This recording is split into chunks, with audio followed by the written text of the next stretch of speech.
Shalom, senang sekali dapat kembali berjumpa dalam program yang sangat memberkati kita, yaitu Bible Study Online CK7.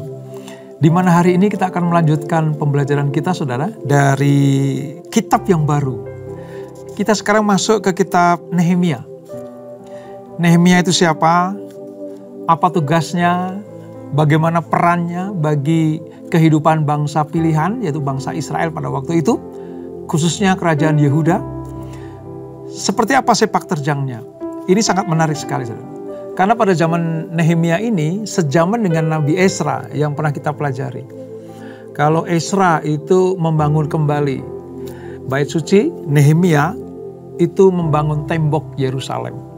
Nah, mengapa dipandang penting tembok Yerusalem harus dibangun kembali setelah diruntuhkan oleh Nebukadnezar ketika dia ekspansi ke Israel, ke Yehuda, membawa tawan-tawanan, dan kerajaan selatan ditawan selama 70 tahun di kerajaan Babel. Nah, kita akan membaca, merenungkan, dan mengambil manfaat serta hal yang penting dari pembelajaran kita. Kita praktekkan dalam hidup kita seperti yang Tuhan kehendaki.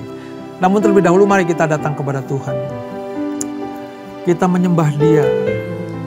Kita mohon Tuhan mengurapi Dia.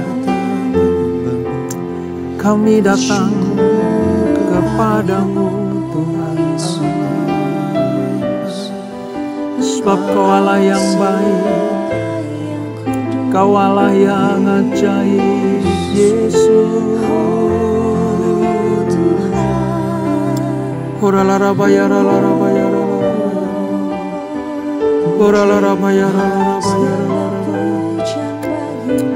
Terima kasih Bapa buat kasih setiamu. Yesus. Bawa hidupku sekarang ke tempat kudus-Mu Tuhan. Di mezbah-Mu ku serahkan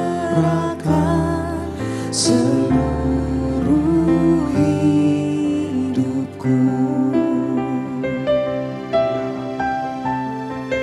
Penuhi hatiku sekarang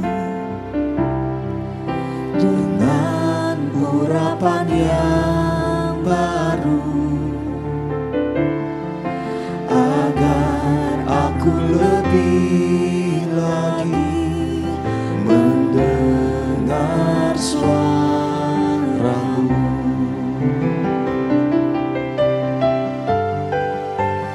Jadikan aku Tuhan rumah doa-Mu, agar semua suku bangsa datang menyembah-Mu. Jadikan aku Tuhan rumah doa-Mu, agar semua suku bangsa datang menyembah-Mu.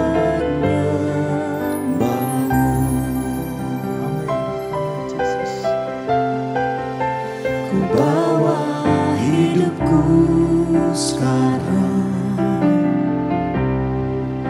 ke tempat kudus-Mu Tuhan.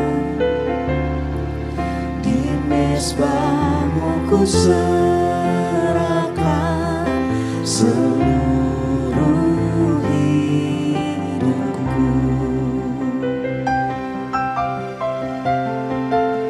Penuhi hatiku sekarang dengan urapan yang baru, agar aku lebih lagi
semua suku bangsa datang menyembahmu.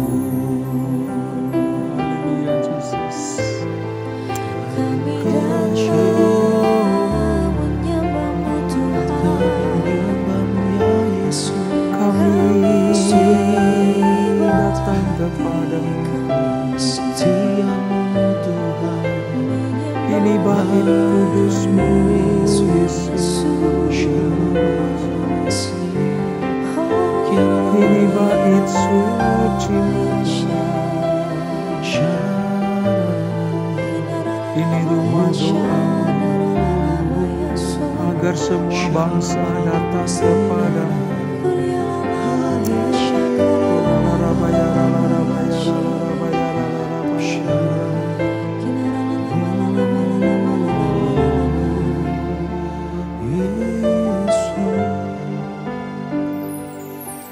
Kau tunjukkan kasih setiamu, Kau menyediakan yang ku perlu. Kau setia, Kau mulia, dulu, sekarang, dan selamanya.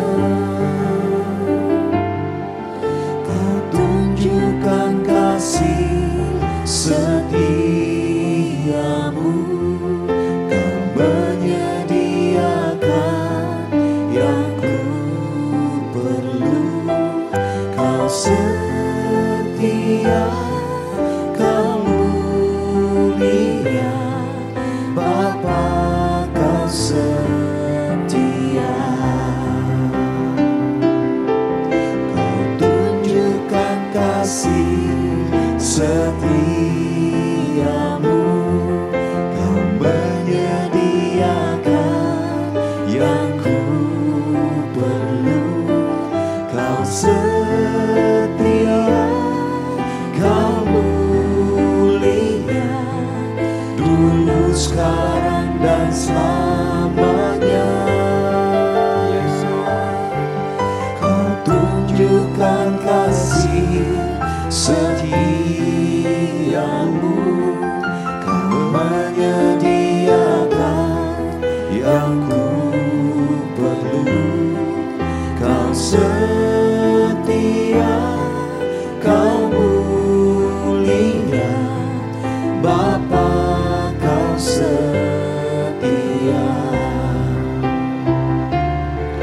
Kau setia, Kau mulia, Bapa, Kau setia.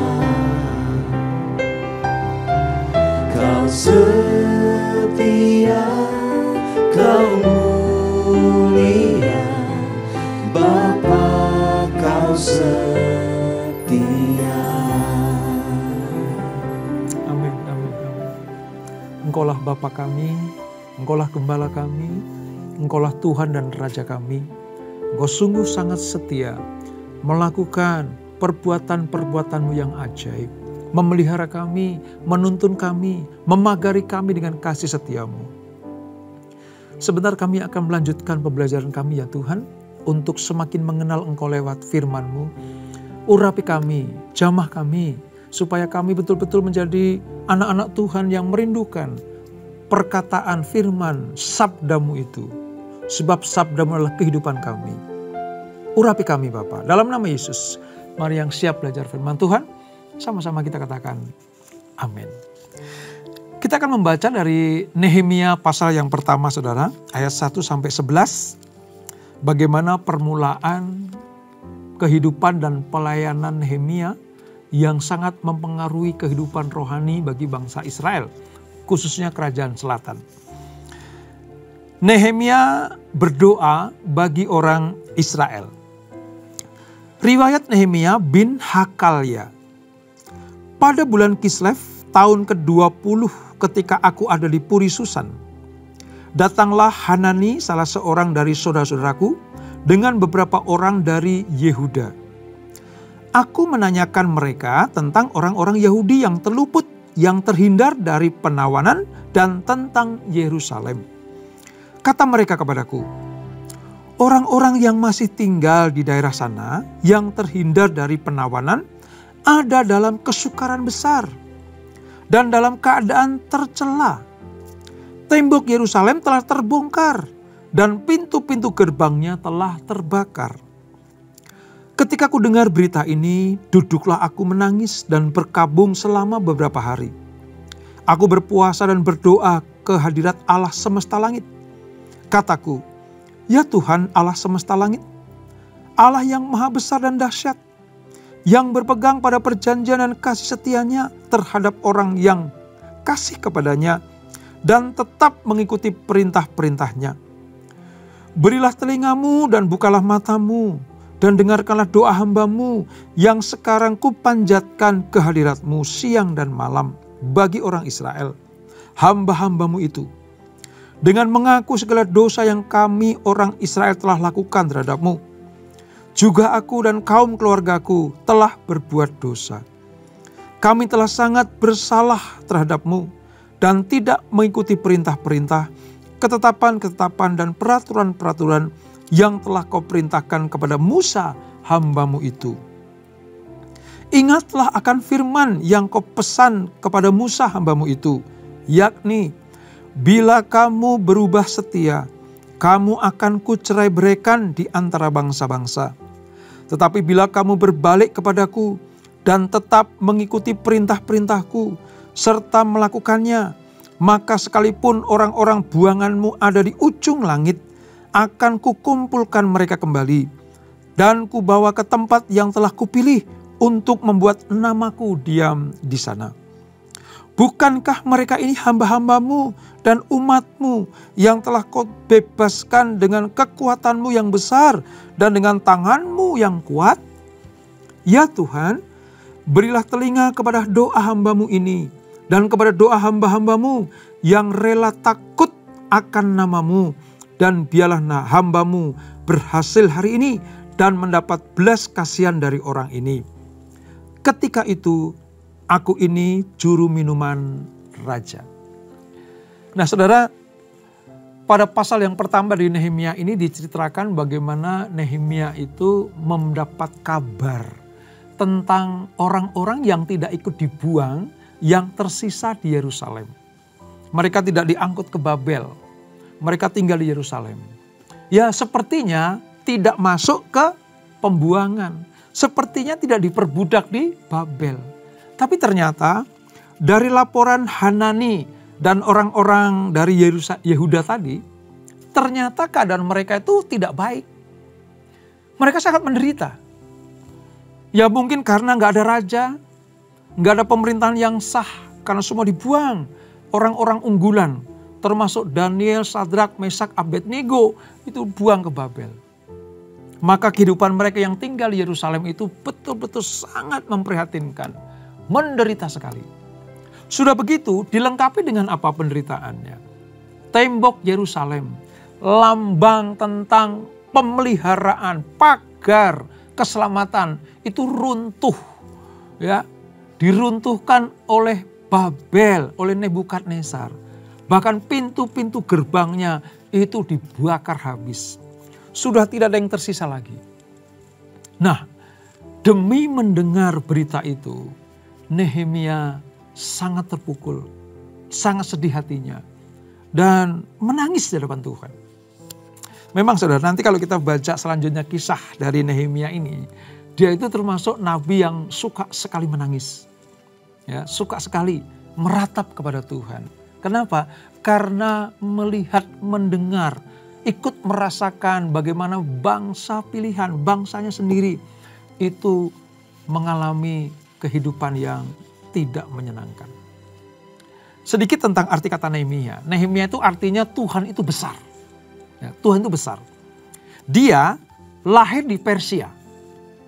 Jadi waktu pembuangan, ya Israel dibuang ke Babel.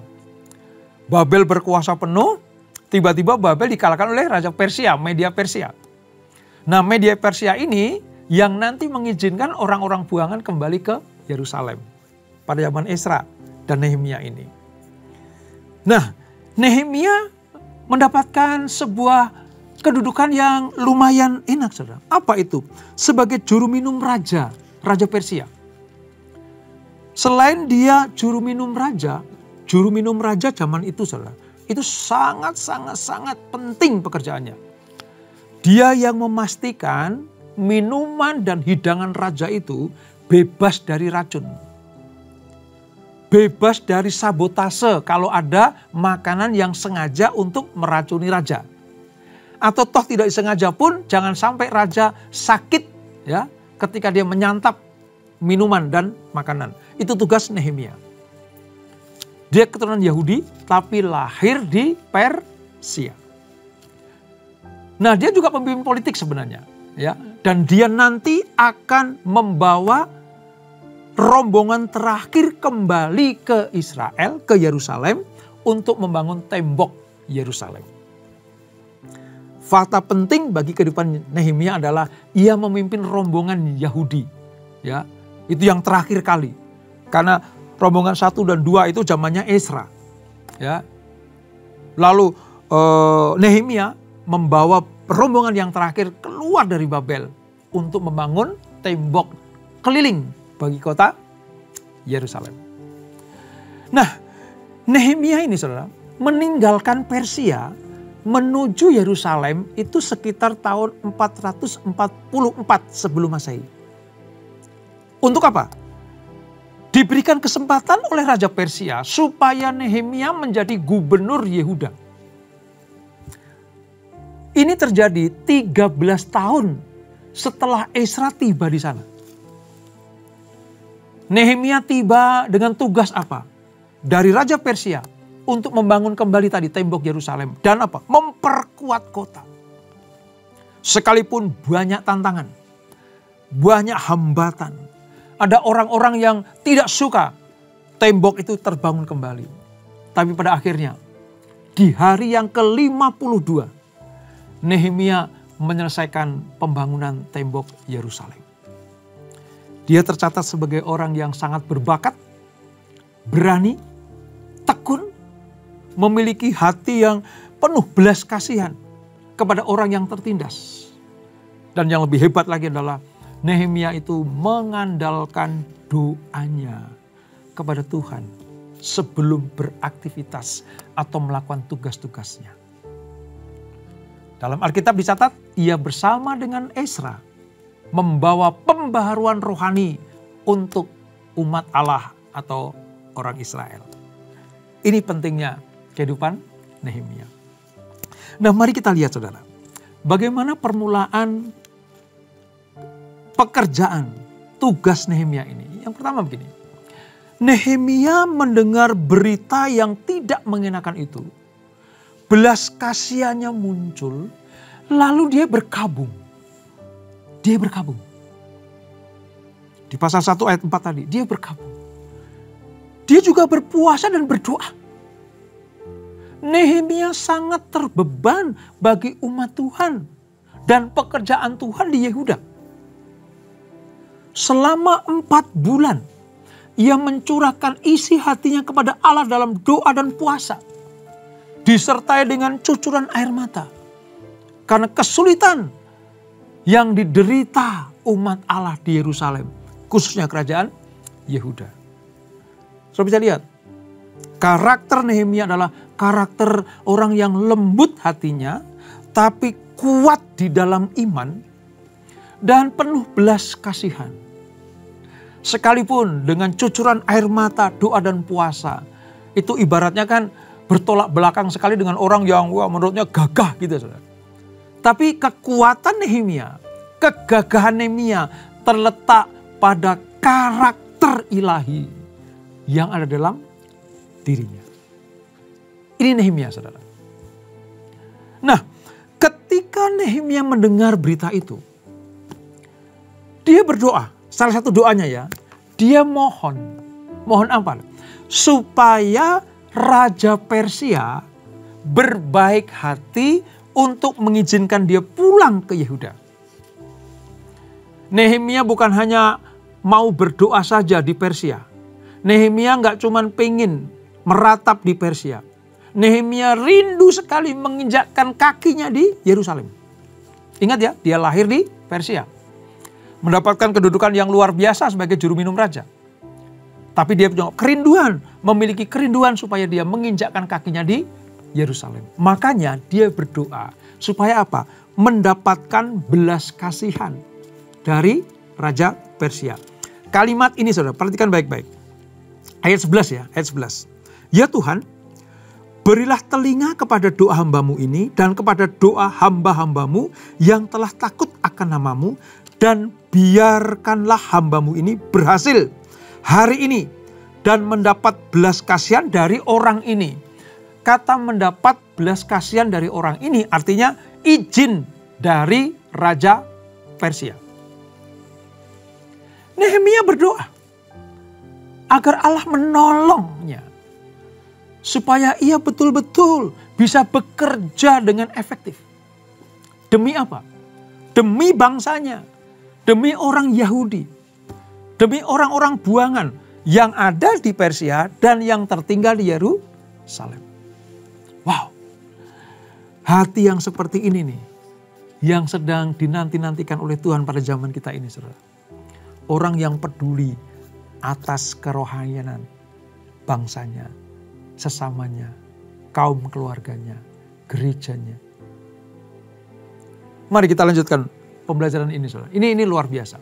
Nah, seperti saya katakan tadi, Nehemia mendapatkan kedudukan yang penting di kerajaan Persia. Sebagai apa? Juru minum raja. Namun, kedudukan yang tinggi, penting bagi orang Persia ini tidak melunturkan kecintaan dan kebanggaan Nehemia terhadap bangsanya, yaitu bangsa Israel.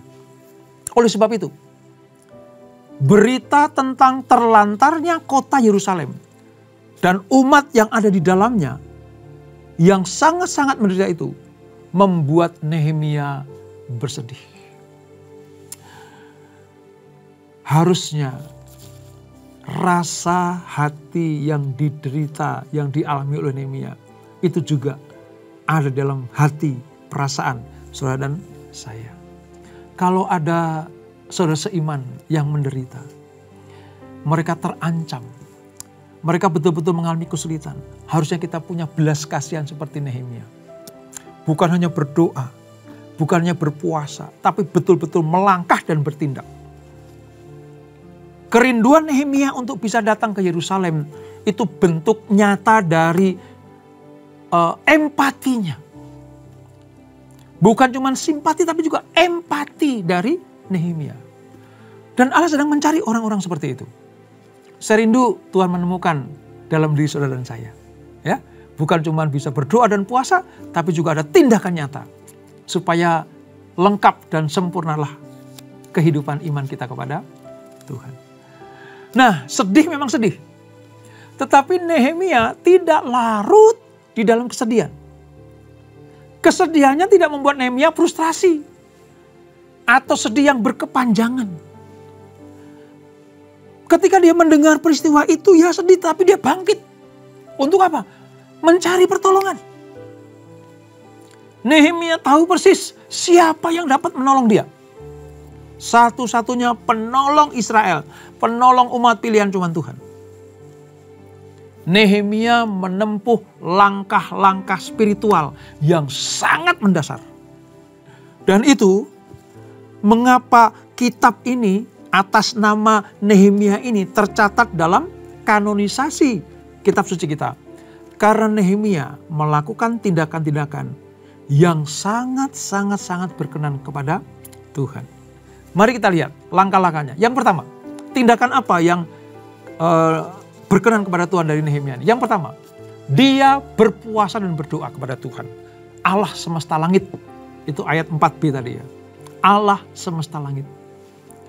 Nehemia tahu persis bahwa inilah langkah tepat pertama. Ini langkah utama yang harus dilakukannya demi keselamatan bangsanya. Apa itu? Berpuasa dan berdoa. Karena yang akan dilakukan itu hal-hal yang sifatnya spiritual, maka langkah pertama adalah langkah spiritual. Itu berpuasa dan berdoa. Yang kedua, Nehemia mengidentifikasikan dirinya dengan bangsanya. Ingat ya, Nehemia lahir di Persia. Bisa saja dia kehilangan jati diri keyahudiannya. Tetapi Nehemia mengidentifikasikan dirinya dengan bangsanya. Dalam doanya Nehemia mengakui dosa-dosa yang dibuat oleh bangsanya dan dosa-dosanya sendiri. Wow, Nehemia tidak ikut dalam kehidupan bobrok yang ada di Israel, saudara. Yang dipimpin raja-raja. Dia lahir di Persia. Bisa saja ini menjadi alasan Nehemia untuk tak acuh kepada bangsanya. Bodoh amat lah, itu urusan nenek moyangku. Toh aku tidak lahir di sana. Aku lahir di Persia. Sekarang sudah mendapatkan kedudukan yang tinggi. Nehemia punya alasan seperti itu. Tetapi hebatnya Nehemia, dia betul-betul mencitrakan dirinya sebagai bangsa yang terbuang. Yang terbuang menderita, yang tinggal di Yerusalem juga menderita. Jadi langkah yang kedua, Nehemia secara sadar, kami ini bangsa yang berdosa. Aku ini berdosa di hadapan Tuhan. Tadi kita baca ayat 6 dan 7. Jadi Nehemia tidak serta-merta mengingkari jati dirinya sebagai bangsa pilihan. Sekalipun dia lahir di Persia. Tapi dia betul-betul menggabungkan diri. Meleburkan dirinya kepada bangsa pilihan itu. Itulah sebabnya dia berdoa kepada Allah Israel. Itu yang kedua. Yang ketiga, Nehemia mengingat akan kebesaran dan kesetiaan Tuhan. Kalau kita baca ayat 5 dan 6, saudara, bagaimana Nehemia itu mengagungkan karya-karya Allah, khususnya bagi bangsa pilihan. Itu kata-kata seperti ini. Ayat 5 ya. Ya Tuhan Allah semesta langit, Allah yang maha besar dan dahsyat, yang berpegang pada perjanjian dan kasih setianya terhadap orang-orang yang kasih kepadanya dan tetap mengikuti perintah-perintahnya. Ini menandakan bahwa Nehemia mengingat akan kebesaran Tuhan. Satu-satunya yang dapat menolong hanya Engkau, Allah yang besar. Yang mengeluarkan nenek moyang kami dari Mesir. Yang membelah lautan.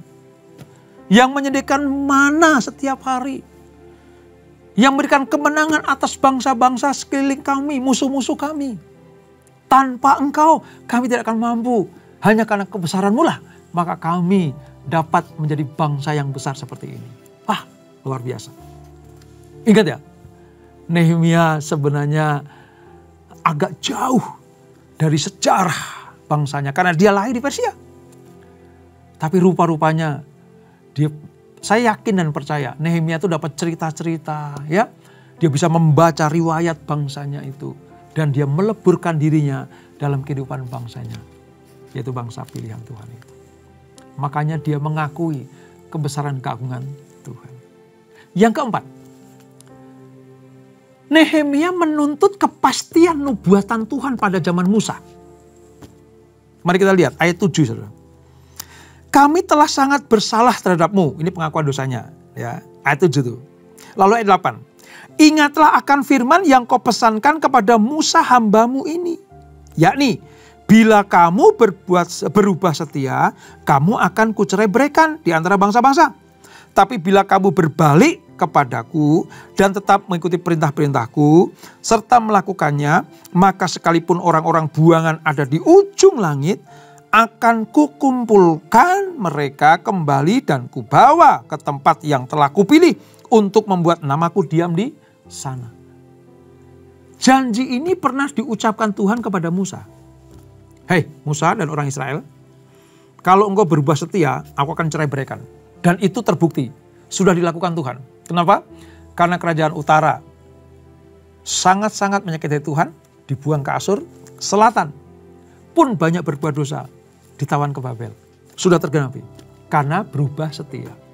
Tapi kalau kamu bertobat, meninggalkan jalan-jalan yang jahat, berdoa mencari wajahku, maka sekalipun kamu dibuang ke tempat-tempat yang jauh, aku akan kembalikan. Nah, rupanya Nehemia mengambil janji Allah ini yang diucapkan Tuhan kepada Musa untuk disampaikan kepada Tuhan. Kalau saya kasih kalimat sederhana, Tuhan, aku ingat akan janjimu kepada leluhurku Musa. Yang seperti itu tuh. Kalau kami berubah setia, kami akan dihukum Tuhan. Tapi kalau kami bertobat, kami akan dikumpulkan kembali. Ayo Tuhan, kami mau bertobat. Kami mau meninggalkan jalan-jalan yang jahat. Ampuni dosa kami. Sekarang kembalikanlah para buangan itu kembali ke Yerusalem. Itu langkah yang keempat yang diambil oleh Nehemia. Langkah yang terakhir, langkah kelima. Nehemia minta berkat agar Tuhan memakai dia menjadi alat pembebasan dan pembangunan bagi bangsanya. Ayat yang ke-11 tadi. Ya Tuhan, berilah telinga kepada doa hambamu ini dan kepada doa hamba-hambamu yang rela takut akan namamu, dan biarlah hambamu berhasil hari ini dan mendapat belas kasihan dari orang ini. Luar biasa. Nehemia tahu persis. Dia bukan hanya sekedar pelayan untuk juru minum raja, tapi logika politiknya jalan, ingatan akan sejarah bangsanya sangat luar biasa. Dan hatinya yang penuh belas kasihan itu betul-betul dicerminkan, dipraktekkan, diperlihatkan kepada kita semuanya. Bagaimana seharusnya seorang yang memiliki hati mengasihi Tuhan dan mengasihi sesamanya. Ini saudara. Melalui kehidupan Nehemia kita belajar tentang pribadi yang mampu menghubungkan antara cinta kepada bangsa dan kesetiaan kepada Tuhan. Ini jarang, saudara. Jarang terjadi. Ada beberapa tokoh Alkitab sih, ya, seperti Daud, ya, yang sangat mengasihi Tuhan, tapi juga mengasihi bangsanya. Musa sangat mengasihi Tuhan, juga mengasihi bangsa Israel. Demikianlah Nehemia, mampu menghubungkan, menyatukan antara cinta kepada bangsa dan kesetiaan kepada Tuhan Sang Pencipta alam semesta itu. Harusnya hal-hal seperti ini juga terjadi dalam hidup saudara dan saya. Ayo, jangan hanya pandai dalam hal yang rohani, ya, aktif dalam hal yang rohani, tapi juga harus memikirkan bagaimana kelanjutan kehidupan bangsa dan negara kita. Di mana kita lahir, di mana kita berkarya, di mana kita diberkati, di mana kita aman sentosa, di bangsa kita ini. Ayo, berdoalah bagi bangsa kita. Ingat pujian tadi, rumah doa. Ini rumah doa. Supaya dipakai Tuhan. Supaya bangsa-bangsa lain, orang-orang yang belum percaya pada Yesus, itu datang kepada Tuhan lewat kehidupan anak-anaknya. Tuhan sedang mencari Nehemia pada akhir zaman ini. Yang selain setia kepada Tuhan, juga cinta kepada bangsanya. Sekali lagi saya ingatkan ya, Nehemia lahir di Persia, tapi cintanya kepada bangsanya tidak diragukan lagi. Belajar dari Nehemia. Ayo, terus berdoa, bersyafaat kepada bangsa kita. Selain berdoa dan bersyafaat, kalau perlu berpuasa kepada bangsa kita. Ya, kita juga apa? Bertindak menjadi warga negara yang baik. Taat kepada aturan-aturan. Membangun bangsa dengan cara apa? Mengoptimalisasikan talenta kita. Apa talentamu? Apa kebisaanmu? Apa keterampilanmu? Lakukanlah itu untuk kemajuan bangsa kita. Dengan demikian, kita disebut sebagai orang-orang yang peduli kepada bangsa ini. Sekaligus kita mencintai Tuhan, setia kepada Tuhan, dan mencintai bangsa yang kita kasihi. Dan kita belajar dari Nehemia. Lakukan yang terbaik untuk Tuhan, dan juga ingat, berkati bangsa kita lewat kehidupan kita semuanya. Dan itulah Nehemia pasal yang pertama. Kita berdoa. Bapak terima kasih untuk pelajaran hari ini. Kami diingatkan lewat awal dari pelayanan Nehemia. Bagaimana dia peduli kepada bangsanya, mengasihi, beribadah dan penuh belas kasihan kepada bangsanya sendiri yang sedang tertindas. Di Babel tertindas, di negeri Persia masih statusnya tawanan. Yang ada di Yerusalem pun mengalami hal yang tidak baik. Tembok-tembok Yerusalem runtuh, pintu gerbangnya dibakar habis. Kerinduan Nehemia mendapatkan izin dari Raja Persia untuk kembali. Dan betul, Nehemia diizinkan membangun tembok Yerusalem. Ezra diperintahkan kembali untuk membangun bait suci. Nehemia membangun tembok sekeliling Yerusalem. Demikianlah kami ya Tuhan. Kami dipanggil bukan hanya untuk menjadi pelayan Tuhan di rumah Tuhan, di gereja, atau dalam persekutuan-persekutuan. Kami juga diperintahkan Tuhan untuk mengasihi, mendoakan, berperan aktif bagi bangsa kami ini. Supaya kami disebut orang-orang yang tahu akan jati diri bangsa kami. Terima kasih Bapak. Siapapun kami, apapun talenta yang Tuhan taruh dalam hidup kami, akan kami maksimalkan untuk kesejahteraan bangsa di mana kami ada, yaitu bangsa Indonesia. Terima kasih Bapak. Kemuliaan, kebesaran hanya bagi nama-Mu. Dan biarlah Tuhan menemukan Nehemia zaman dalam diri kami. Sebelum kami berpisah, kami siapkan hati kami terima berkat yang daripada-Mu. Kekasih-kekasih Kristus, arahkan hatimu kepada Tuhan. Terimalah berkat, kasih anugerah dari Allah Bapa yang berlimpah-limpah di dalam anak yang tunggal Tuhan Yesus Kristus. Dan persekutuan yang manis dalam Roh Kudus menyertai kita semuanya. Mulai saat ini sampai Maranatha. Tuhan Yesus datang untuk yang kedua kali bertemu di awan-awan yang permai. Menikmati kemuliaan kekal sampai selama-lamanya. Yang diberkati. Sama-sama kita katakan amin. Amin. Tuhan Yesus memberkati.